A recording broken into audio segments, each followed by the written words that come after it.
So Peace Corps really pushes working with counterparts, and I couldn't have completed anything without my counterparts, and it was always my counterparts who had the best ideas. So I remember we wanted to do this nutrition training and this demonstration, and Zabroni said, we can't do this alone, let's get some volunteers.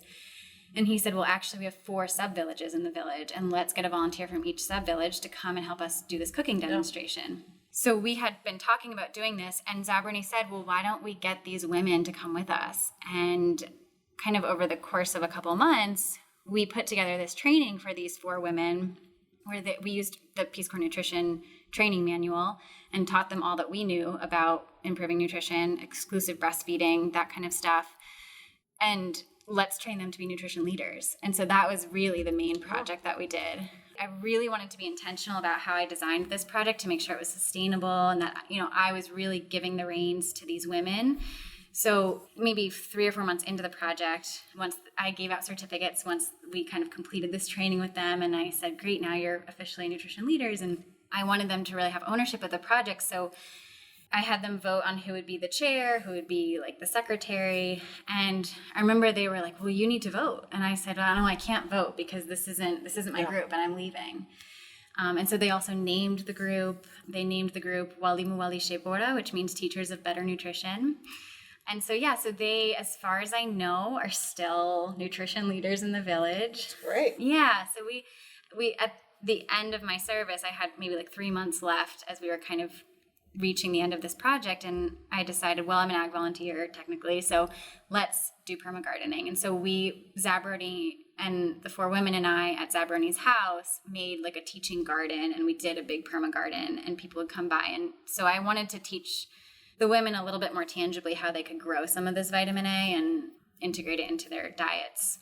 Vitamin A deficiency and iron deficiency is really an issue, especially for pregnant women, because then if those women and then those babies aren't getting those nutrients, then stunting is even more of a risk.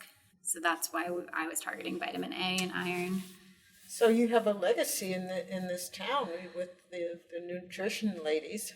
And really, it's their legacy. It's their success. So that's what I always say, is that this is always about them and their. It's really exciting. That's good. Yeah. Anyway, so I've come back.